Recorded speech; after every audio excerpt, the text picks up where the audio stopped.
Bom, então, oficialmente, bom dia a todos. É realmente com uma grande alegria que eu dou início a essa sessão de defesa de dissertação de mestrado da aluna Camila Dias Lourenço dos Santos. O título do projeto é Avaliação do Manejo de População Clonal de Psicótera viridis sob condições ambientais e sazonalidade. A banca. Esse trabalho foi coorientado pelo Dr. Ilio Montanari Júnior, do CPQDA, e a banca está aqui constituída pelo professor Dr. Luiz Fernando de Fará Toffoli, membro interno da Unicamp, pelo professor Dr. José Maria Guzmán Ferraz, membro externo da Uniara, e também temos a presença dos suplentes, professor Dr. João Ernesto, também do programa de pós da Unicamp, e como suplente externo temos o Dr. Gustavo Ryoroki Shimizu. Então, agradeço imensamente a disponibilidade de vocês para leitura e para participar desse momento de avaliação e contribuição do trabalho. Então, para quem... Eu acredito que a Sandra não está participando, né? Não está. Só para eu não deixar de mencionar aqui, caso ela esteja, né? Então, para quem está assistindo, né, para os convidados, eu vou fazer uma breve explicação como será, né, essa sessão. Então, inicialmente, a Camila tem em torno de 30, 40 minutos para fazer a apresentação dos objetivos, do experimental, dos resultados obtidos no projeto de mestrado, e depois a gente passa para uma etapa de arguição pelos membros da banca. O tempo é aproximadamente o mesmo tempo, né, então 30, 40 minutos por membro da banca, mas eu deixo vocês à vontade caso passar um pouco. E depois a gente passa para uma etapa que é privada, então eu vou mandar um link de uma outra sala para os membros da banca, para a gente se reunir lá e fazer a parte da deliberação, né, então essa parte é privada, e depois a gente retorna a essa sala para finalizar os trabalhos. Bom, por enquanto é isso, depois a gente conversa sobre a questão de assinatura de documentos. Então, Camila, fica à vontade para fazer sua apresentação, 30, 40 minutos. Pode colocar para apresentar.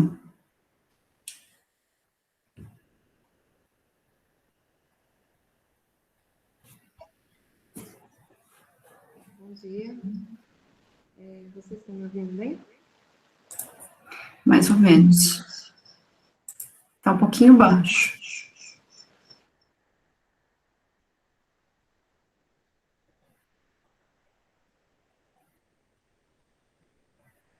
E agora? Melhorou? Melhorou.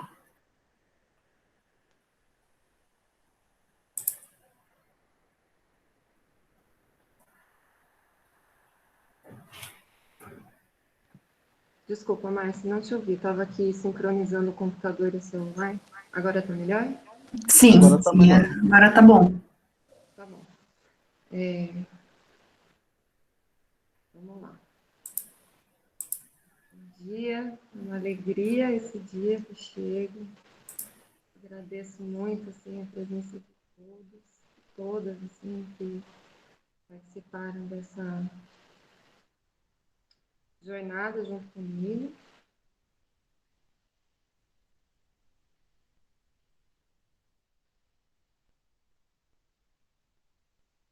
E é com muita alegria que esse dia chegou, né? Então, esse é o nosso trabalho, realizado por muitas mãos e cabeças e por mim escrito aqui. Ele foi desenvolvido no Centro de Pesquisa da Unicamp, né, o CPQDA, é uma unidade que fica em Betel, em Paulínia, São Paulo. E o centro conta com uma coleção de plantas medicinais e aromáticas, né, a CPMA, onde nós iniciamos, né, o trabalho em loco. Então, eu vou começar aqui fazendo uma breve apresentação, né, da trajetória, né, deste estudo. Então, essa pesquisa, ela faz parte, né, de uma cooperação, né, interdisciplinar, pesquisa e divulgação da ayahuasca na Unicamp, coordenada pelo professor Luiz Fernando Toffoli, né. E ao longo desses anos nós pudemos desenvolver cursos, divulgar mesmo, né, esse trabalho que foi desenvolvido no CPTBA. E eu construí essa linha do tempo, mas para trazer um pouco o processo, né, para perto de nós, porque foi tudo assim, que levou bastante tempo em termos dos passos mesmo efetivos, né? Então, em 2015 foi quando eu conheci o professor Luiz Fernando Toffoli pessoalmente, tive um contato com a possibilidade de desenvolver essa pesquisa. E nos anos de 2016, 2017, eu ainda estava concluindo minha graduação na biologia, mas comecei com o trabalho de propagação, com o estabelecimento dessa população clonal. E também tive a oportunidade de visitar 15, né, locais de manejo agroflorestal, onde eu tive a possibilidade de entrar em contato tanto com a cultura popular, tanto com pessoas que estudam essa espécie.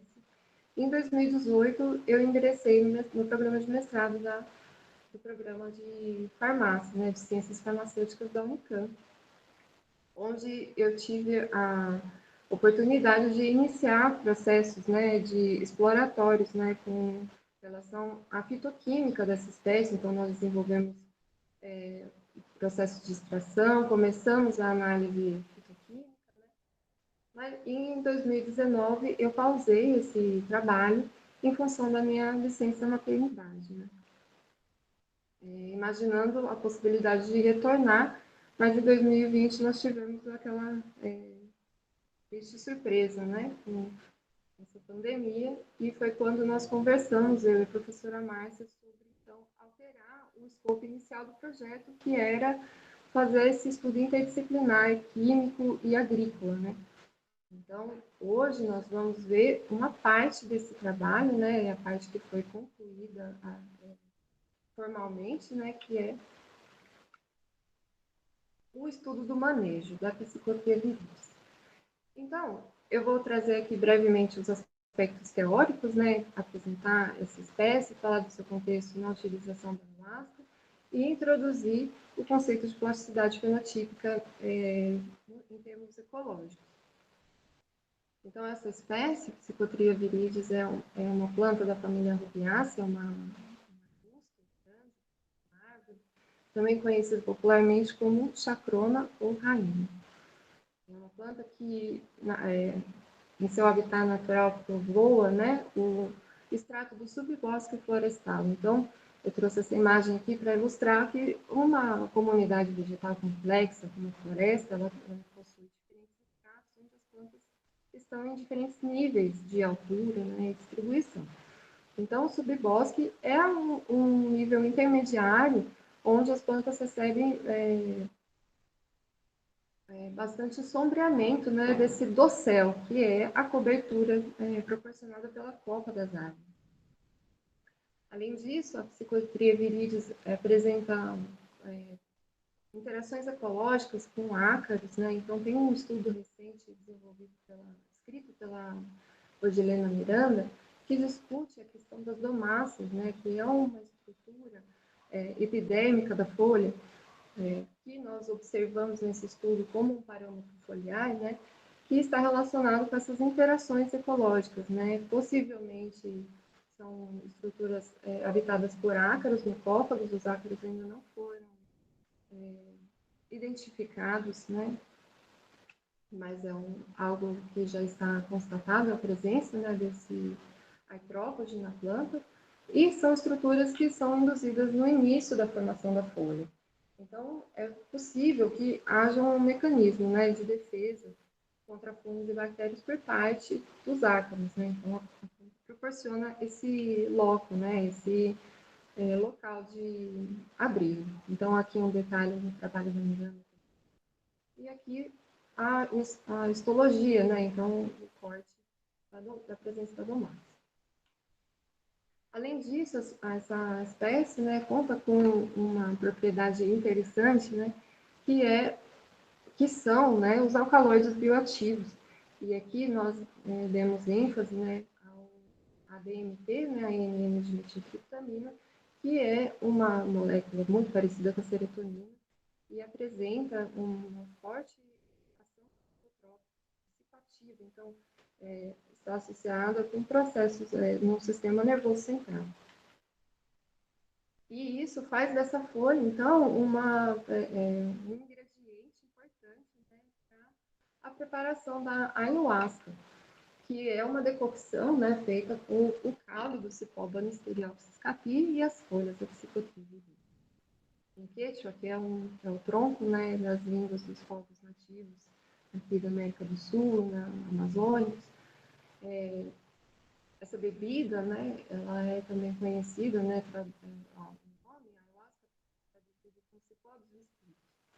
e tem o seu uso originário, então, por esses povos habitantes da floresta, né, que muitas vezes está com o seu uso associado a contextos cefalísticos, e atualmente, nos últimos 50, 60 anos, a sua expansão para o meio urbano veio em função da incorporação dessa bebida em religiões, né, a rituais de religiões sincréticas. Atualmente, ela é globalmente conhecida por suas propriedades psicotrópicas e o Instituto Chacruna é uma referência mundial na discussão, né, e na divulgação dessa área, né, do conhecimento sobre a bebida, sobre a ayahuasca. Outro aspecto interessante, né, tem a ver com a importância farmacológica dessa bebida, né? Então, tem um corpo já bastante robusto de estudos e vem se estudando, né, discutindo sobre os potenciais terapêuticos da ayahuasca, né, em especial, né, relacionado ao uso problemático de álcool e outras drogas, né, outras substâncias, ansiedade, depressão, trauma, estresse pós-traumático, né? E recentemente um trabalho do colega do nosso grupo de pesquisa, o Lucas, falando sobre doenças graves, né? Então, existem ainda pontos controversos, existem questões e casos excepcionais, mas de uma forma geral existe bastante importância, né, dessa bebida dentro da área, né, do estudo da saúde mental e dos benefícios que são proporcionados a muitas pessoas. E a ayahuasca tem essa propriedade de ampliação de perspectivas, muitas vezes associada com a nossa flexibilidade, né? Então, com a forma de se adaptar com as questões da vida, com as questões do mundo. E isso tem a ver com o que nós também podemos chamar da plasticidade fenotípica em humanos, né? E aqui nós estamos olhando para a plasticidade fenotípica dessas plantas. Então, eu trouxe aqui esse exemplo, que é de um boldo, né? Mas para ilustrar, né, antes, o que é esse fenômeno, né? Ele consiste nessa habilidade, né, que um genótipo, um indivíduo específico, né, conjunto de genes, como que ele pode se adaptar às condições que o ambiente proporciona, né, as mudanças climáticas e do seu meio. Então, a plasticidade, ela compreende alterações morfoanatômicas, fisiológicas, comportamentais. E, no caso das plantas, existem, né, discussões sobre a importância da observação desse fenômeno através das folhas, né, por terem um reflexo mais imediato, né? Então, a plasticidade é observada ao longo do trajeto de vida do indivíduo, né? Bom, com isso, eu vou continuar, né? Vou partir aqui para os nossos objetivos, para onde nós fomos, né? Então, nós estabelecemos essa população, né, em diferentes ambientes, objetivando observar, né, os parâmetros de crescimento, né, diâmetro do caule, altura, parâmetros foliares como comprimento, largura, massa foliar e os números glomáticos, teor de umidade foliar também, como parâmetros da plasticidade fenotípica e discutir como que essa espécie lida nesses dois ambientes contrastantes, né, um ambiente a pleno sol e um ambiente sombreado por árvores, e aqui um consórcio, né, um manejo onde as árvores são seringueiras também, é uma espécie comum, comumente encontrada com a Psychotria viridis no seu ambiente natural, né, na floresta. Então, vou partir para os materiais e métodos. E aqui está, então, a planta matriz, onde tudo começou, né? Onde eu retirei esse indivíduo está estabelecido na coleção do CPQDA, né, há mais ou menos 25 anos. Está num ambiente que é parcialmente sombreado, então recebe luz direta do dia.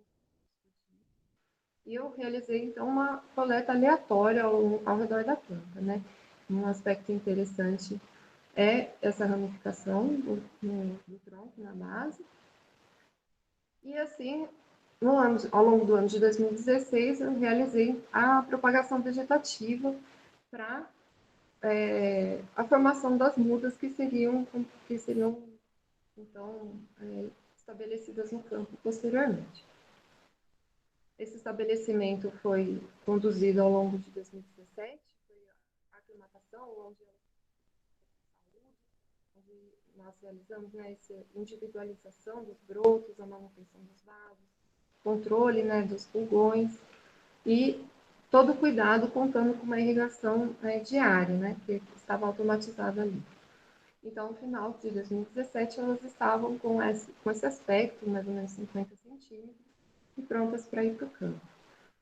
Então, em janeiro de 2018, nós estabelecemos o experimento nas duas áreas, né, na quadra C, a pleno sol, campo aberto, e nesse seringal, também consorciado com feijão mucuna. Então, vocês podem ver entre a base das seringueiras tem uma ramificação que é dessa cultura que é introduzida para... Camila, desculpa te interromper, mas tenta falar pertinho do computador, porque quando você vai um pouco para longe, falha o som. Acho que você está sem fone. Tenta Sim, falar pertinho do computador. desculpa. Você diz de não me movimentar, assim? Muito? Isso. Não sei se para todos, mas para mim está falhando a hora que você afasta um pouquinho. Aí tá bem baixinho. É isso mesmo. Quando ela afasta, fica mais baixo. É. Muito grata. Acho que não vou testar nada.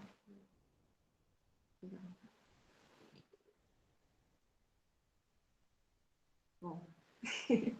Vamos lá, tá tudo bem com o tempo? Eu não estou acompanhando. Márcia, qualquer coisa você me... Tá tudo ótimo, tudo ótimo. Pode continuar. Vou aproveitar para beber água.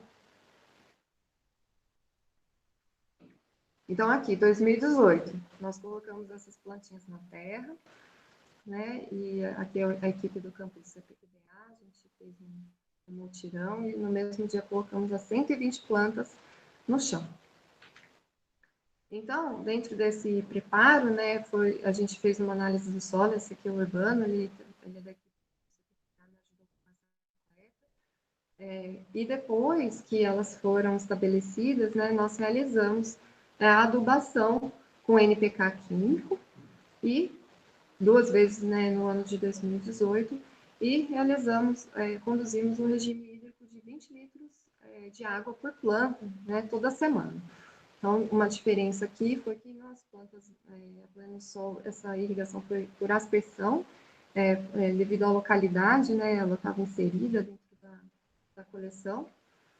E no campo sombreado, como estava bem distante, nós fizemos essa irrigação manualmente. Né?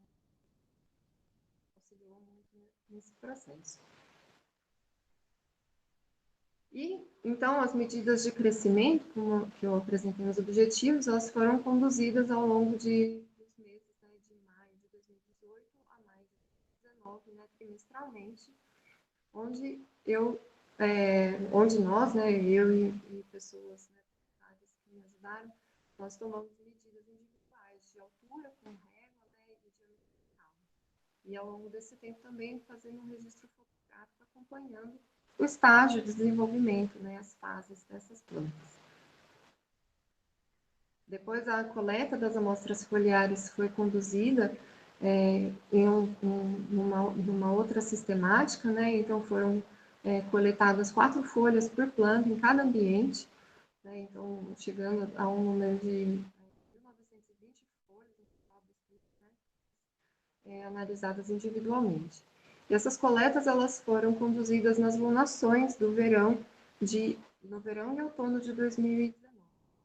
Inicialmente, a ideia era fazer uma avaliação fitoquímica dessas amostras, né?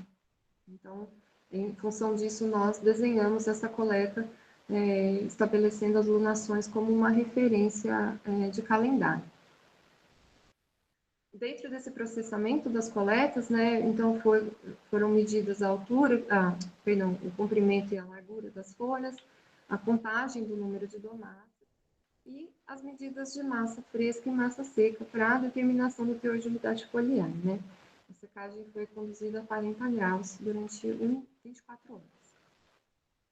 E aí, os métodos estatísticos que foram utilizados, né, dentro dessa etapa, o encontro com a quimiometria foi muito, né, porque além da análise univariada, né, que é a nova, onde nós conduzimos a análise individual dos parâmetros e observamos as diferenças entre os grupos e dentro deles através do CHEC, né, observando também as interações entre os fatores de ambiente e tempo, então uma nova de fator duplo. Nós observamos também os dados a partir da análise multivariada de componentes, análise dos componentes principais, né, PCA, a sigla em inglês, que é uma análise simultânea, então, de todos os parâmetros e das amostras, né? Para isso, né, existe um pré-processamento, que é um escalonamento dos dados, então, dados de diferentes ordens de grandeza são projetados numa matriz reduzida, onde nós podemos ter uma visualização espacial mesmo, né? Então, esse estudo, ele resultou em mais de 10 mil dados que foram projetados, né, e puderam ser observados através dessa análise. E, concluindo, então, isso, parto para a apresentação dos resultados, contar aqui como que foi, né, essa adaptação das plantas no sol, na sombra. Então, aqui no momento inicial, né, a adaptação em março, já 3 meses depois do plantio, março de 2018, as plantas no sol estavam com os indícios, né, os indicativos, né, de alta necrose foliar, então, devido à grande radiação que estavam recebendo, possivelmente afetando o seu aparelho fotossintético de uma forma permanente, né, então, necrosando o tecido da planta, também com sinais de clorose, deficiência da clorofila, né, na sua forma saudável, né. E também a gente observou um florescimento precoce, então as plantas no sol, assim, já no primeiro momento começaram a crescer, mas as flores estavam também com sinais, né, de necrose, com sinais com um aspecto queimado, assim, que está aqui indicado pela seta. Além disso, né, no campo do sol houve um episódio muito intenso de herbivoria, que foi controlado através de uma condução de veneno, né, nas plantas, nas formigas, e o que possibilitou a recuperação rápida, né, dessas plantas que estavam nesse ambiente aberto. No campo sombreado, as plantas também tiveram, né, um processo de aclimatação, né, importante, menos agressivo no sentido de perdas das folhas, mas ainda assim algumas apresentaram uma mancha foliar, né, indicativa de deficiência nutricional, mas nós observamos certa resistência à herbivoria, então ela não foi tão severa como nas plantas no solo, mas houve. E aqui eu chamo a atenção para a presença da serapilheira, né, que é essa cobertura de solo que é proporcionada, né, pela presença das seringueiras, né, e que dentro disso, né, existe um aspecto interessante da sazonalidade, que é a abertura do dossel no período do inverno, né? Então, essas plantas, elas receberam sol em abundância nos meses de junho, julho, mas ainda assim não apresentaram os mesmos efeitos, os mesmos aspectos de necrose que as plantas no sol. Né? Então, em maio de 2019, um ano e 3 meses após o plantio, nós temos esses dois aspectos bem contrastantes, né? Aqui à minha esquerda, né, a planta da sombra, de uma forma como eu pude observar nessas visitas que eu realizei. Então, as folhas inteiras, bastante uniformes, né, uma coloração também uniforme, aquelas manchas de deficiência já não estavam mais. E, em contraste, né, em comparação com as plantas do sol, nós temos, então, indivíduos com muitas ramificações, né, e folhas de diferentes formatos, em diferentes alturas, né? Então, as folhas mais da periferia, bem claras, com esse aspecto de colorose, né? Como eu tinha mostrado, e as plantas do interior, as folhas do interior, já mais escuras, assim, mais saudáveis. Então, como se a planta estivesse recorrendo a um processo de autossombreamento, né? Ela está ali se adaptando para conseguir continuar dentro desse ambiente, né? Então, foi uma surpresa, assim, a robustez dessas plantas estabelecidas no solo. E aqui, então, dentro desses parâmetros de crescimento, trago esses resultados já da análise da variância, né? Esses gráficos são gráficos de interação, mas são também histogramas, né? Mostrando a diferença dos dados, né? Das medidas. Então, outra surpresa, né, para mim, foi a altura, né? Então, o processo de crescimento em altura não diferiu nos dois ambientes ao longo desse tempo. Elas não tiveram nenhuma interação, né, não houve interação entre os fatores de ambiente e tempo, né?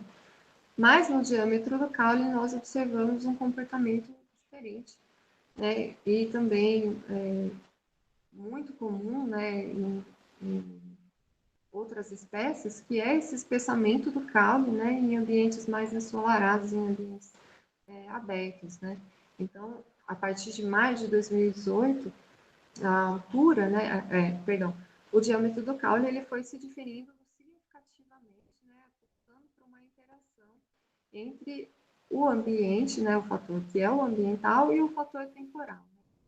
A forma como essas duas populações se mudaram, né, com relação a esse parâmetro foi diferente significativamente ao longo desse período. E aqui uma foto de 2021, bem recente, mas para ilustrar, né, essa diferença que nós observamos nessa espécie, né, com relação ao diâmetro do campo. Então, aqui é a planta de sol à esquerda, a planta de sombra à direita.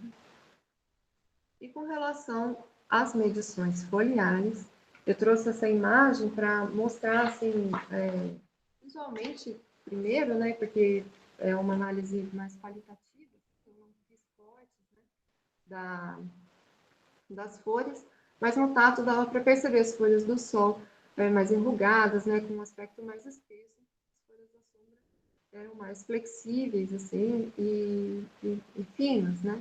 E aqui também a gente pode observar uma diferença com relação à uniformidade das folhas, né, nas coletas. Então, as folhas da sombra continuando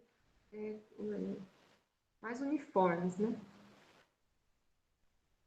E com relação ao comprimento e à largura foliar, nós observamos, então, a interação dos fatores, né, a alteração dessas medidas ao longo do tempo entre os dois ambientes, tanto para comprimento como para largura, né? Aqui, esse gráfico em específico, ele mostra aqui em vermelho, mas a gente está vendo em vermelho são as plantas da sombra, que tem um valor tanto de comprimento como de largura superior aos valores das plantas que estão no sol, que são os ícones em verde. Então, nós temos aqui folhas que são maiores, né, de uma forma geral. Então, aqui, mais uma vez, voltando, né, esse aspecto de diferença, né, do tamanho, que se reflete também, então, naturalmente, quanto ao teor de massa, né? Então, nós temos as plantas de sombra com massas, né, superiores às plantas de sol, né? E esse resultado ele é refletido também no teor de umidade foliar. Então, temos aqui as folhas com um teor de umidade foliar que ele é significativamente maior, né, nas plantas de sombra.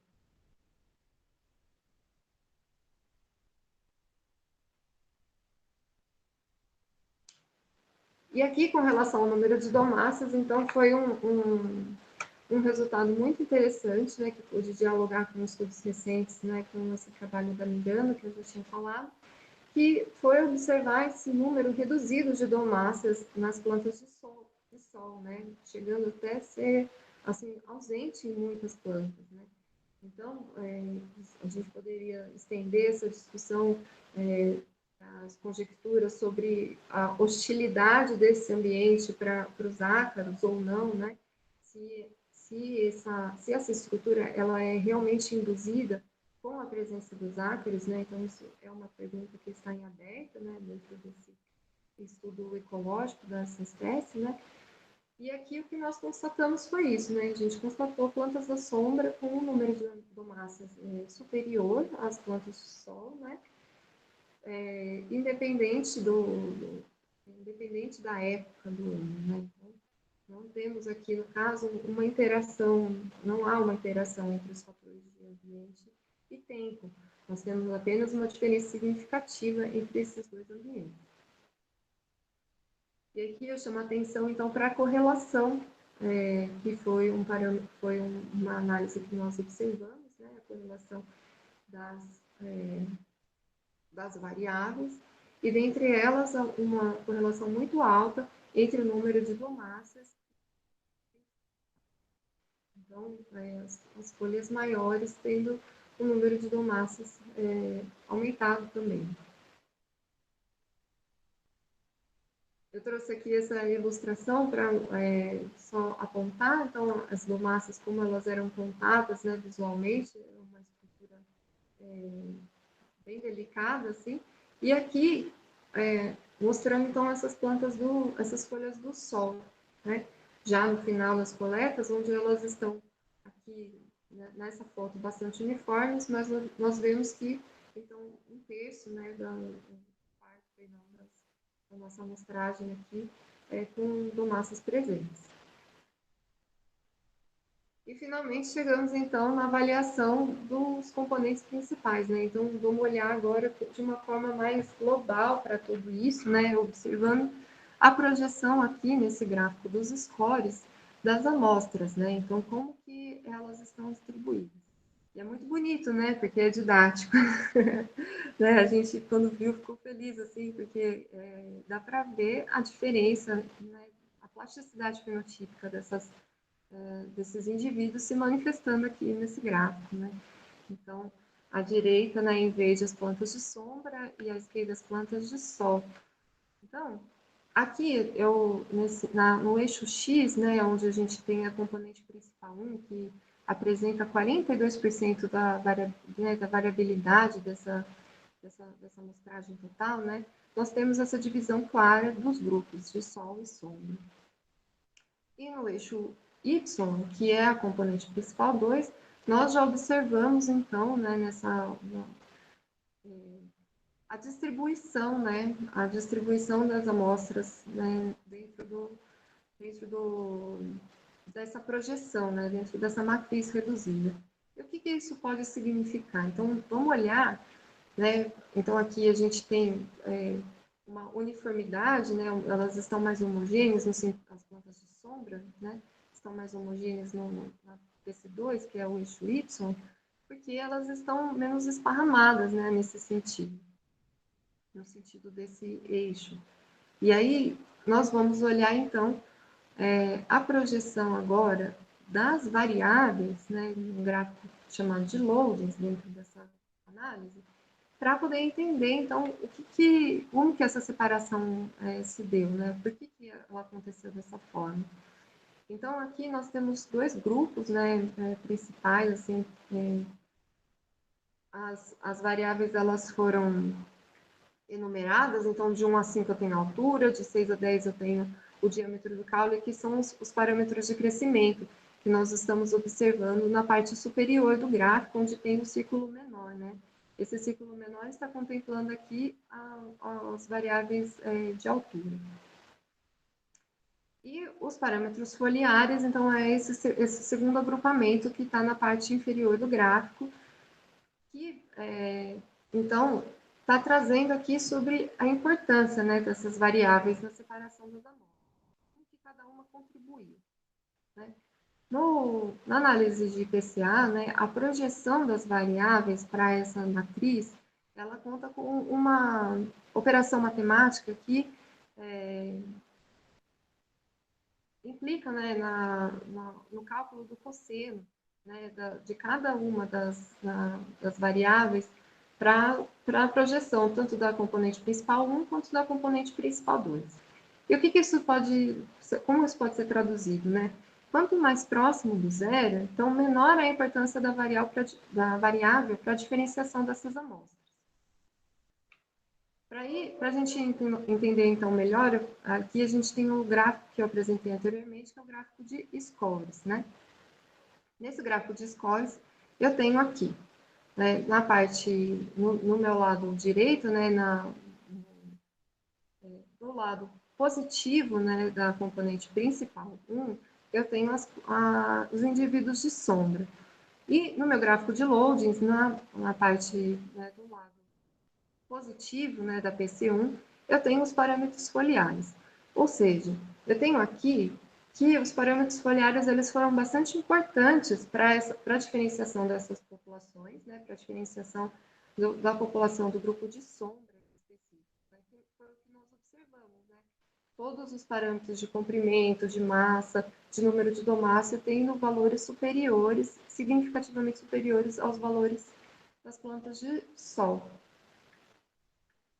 E com relação à distribuição, né? Então, com relação à uniformidade desse grupo, né? Nós olhamos, então, para a componente principal 2. Nós olhamos para o eixo, né, da PC2, o eixo Y, o gráfico de loads, o gráfico que está à esquerda, e nós observamos aqui que os parâmetros de crescimento, né, eles também foram importantes para essa diferenciação, mas, em especial, o de diâmetro do caule, né? Do tempo, o diâmetro do caule foi se diferenciando, né? E nós observamos aqui, né, o ponto 10, que é o ponto mais distante da linha zero, né? Na PC1, ele é a última medição, né? É a variável referente à última medição do diâmetro do caule. Ou seja, com a conjunção dessas diferenças, nós observamos a projeção dessas variáveis de forma separada. Com isso, também chama atenção para essa aglomeração de variáveis que está relacionada com a alta correlação, né, delas. Então, nós temos assim, uma correlação grande entre comprimento foliar, largura foliar, né? E essas variáveis que estão correlacionadas, elas apresentando-se agrupadas, elas também indicam que talvez não seja necessário fazer, não seja necessário todas as medições, todas as variáveis. A gente poderia ter medido apenas o comprimento, por exemplo. ou só a massa, uma das massas, que isso já seria o suficiente para representar aquele grupo, né? Então, a correlação, essa alta correlação, está significando que essas duas variáveis estão dizendo mais ou menos a mesma coisa, né? Então, aqui também, ó, de novo, né, a correlação alta entre o comprimento foliar e o número de domadas. E aí, com isso, assim, eu vou chegando no fim aqui para trazer um pouco sobre essa sustentabilidade do manejo. Então, o que a gente pôde aprender, né, com esse tempo, com as plantas lá no campo? Deu para ver que esse fenômeno da pandemia, né, ele trouxe um aspecto importante para esse trabalho, né, na minha opinião, que foi como que elas ficaram sem manejo. Então, o centro, né, precisou, né, se fechar, assim como todo o campus, né, ficou fechado, né, durante muitos meses e ainda continua. Então, a equipe de campo não pode continuar fazendo os manejos comuns, assim, né? E isso foi sentido pelas plantas. Ainda que as plantas de sol tivessem recebido uma irrigação semanal, elas sentiram bastante. Houve outro episódio de bivoria, né, que não foi visto, então está dentro desse aspecto do manejo, né? Enquanto que as plantas que estavam consorciadas, que estavam no seu ambiente, estavam em um ambiente de comunidade vegetal ali, né, consorciada com não só a seringueiras e mucuna, mas algumas plantas espontâneas da região estavam presentes ali. Elas atravessaram esse período sem irrigação, só com a irrigação das chuvas mesmo, né, e conseguiram se manter, né, de uma forma bastante saudável, assim, e inclusive não foram afetadas pela hebivoria nesse período. Além disso, né, existem outros aspectos sobre o cultivo de braquiárias, né, o cultivo em campo aberto, né, não só dessa espécie, mas de outros, né, que demanda esse manejo, né. Então, se a gente não tem acesso, não tem como chegar, né, no campo para fazer o manejo das plantas que são competidoras, que são invasoras, é muito difícil, né, prosperar uma comunidade dessas, é muito difícil prosperar um manejo dessa forma, né? Então, aqui, à minha esquerda, né, tem essa foto do campo de sol, onde as braquiárias, elas estão ainda, né, subindo sobre as plantas, né? E no campo de sombra, nós temos ainda assim, né, em 2021, esse ano, recentemente fui lá e tirei essa foto para mostrar que, apesar dessa comunidade vegetal, né, ser bem sucedida, né, dependendo das espécies que estão em consórcio, ainda há necessidade de manejo, né? Então, por exemplo, a feijão mucuna, por não ter nenhum manejo, não ter nenhum roçado ali, como estava habitualmente sendo feito, ele também se sobrepôs à população das plantas que estão lá, né? Então, isso indica essa necessidade, a necessidade, inclusive, de olhar para as plantas que estão junto, né, dentro de uma comunidade, dentro dessa comunidade. E, por fim, então, chego aqui na conclusão deste trabalho, né? Nós observamos, então, né, que as plantas a pleno sol tiveram, né, essa plasticidade conferida, né, e nós observamos um caule que ficou bastante espesso, nós observamos as folhas menores e mais leves, e nós observamos as domáceas que estavam reduzidas ou ausentes em muitas folhas. Em comparação às plantas sob a sombra, né, que apresentaram-se de uma forma geral como uma população mais uniforme, né, e dentro de um sistema com maior resiliência. Então, não só as perdas, né, de água, né, para o ambiente, né, mas uma resiliência também com relação às interações ecológicas no meio, as relações de herbivoria, né, as relações de predação que são possíveis, né, nos ambientes naturais. E eu concluo aqui trazendo, né, sobre a importância do estabelecimento dessa população, né, desse estudo, para a nossa universidade, né, para o nosso grupo de estudos, como um berçário de futuros estudos, né, para outras áreas, para a expansão mesmo, né, do conhecimento dessa espécie, para que nós possamos usar essas informações da melhor forma, né, dentro dessa missão que a ciência traz, né, de benfeitoria para a humanidade. Então, eu agradeço muito a escuta de todos aqui, né, eu agradeço muito o apoio que eu recebi de muitas pessoas para a condução desse trabalho, foi um trabalho que demandou muito fisicamente da gente, né, e eu sozinha, com certeza, assim, não teria chegado aqui, né.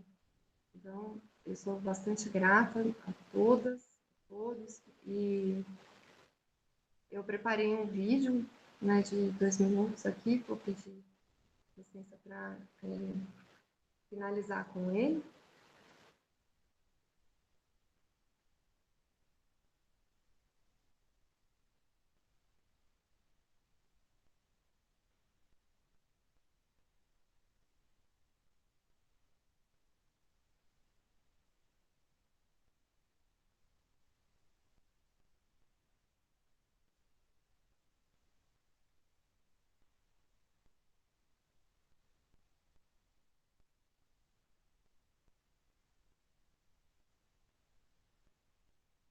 Poça na floresta, luz tão pura cristalina, ayahuasca é o amor. Essa é a ciência, o poder é a magia, o saber universal. A sagrada medicina é luz de conhecimento, ayahuasca é divina. Vem trazendo a saúde, vai curando as doenças com você. Ayahuasca nesta mesa soma todas as fragrâncias e os cantos ancestrais. Vai mostrando as maravilhas, em mostrações, é o poder de transformar. Invocando esta força, o poder da ayahuasca, para aqui manifestar. E na calma e no silêncio, na luz deste nesta escola espiritual. Ayahuasca, ayahuasca, o cipó vai ligando esta terra astral. Na sua folha rainha, a verdade. Eis um caminho profundo, resplendor da natureza, é o reino vegetal, a divina alquimia.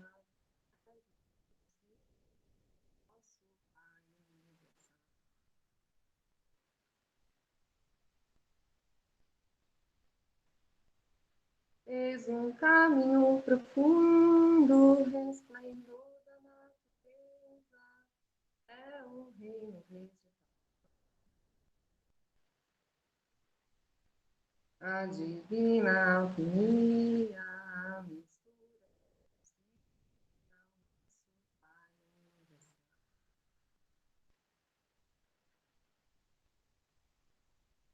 muito obrigada.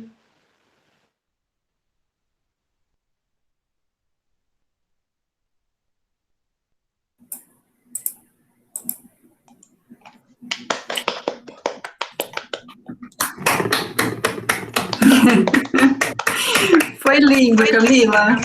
Parabéns. Receba a nossa salva de palmas aqui, porque foi muito, muito bonito. A Camila sempre coloca o coração, né? Isso sempre ficou muito claro para nós. Ela sempre colocou o coração no trabalho.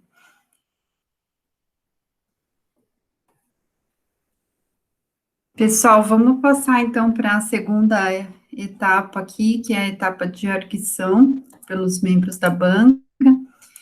Então, eu gostaria de convidar inicialmente o professor Dr. José Maria Guzmán Ferraz, né? A gente tem o hábito de começar pelo membro externo ao programa, então, se estiver tudo bem aqui para você, professor, você poderia começar a arguição?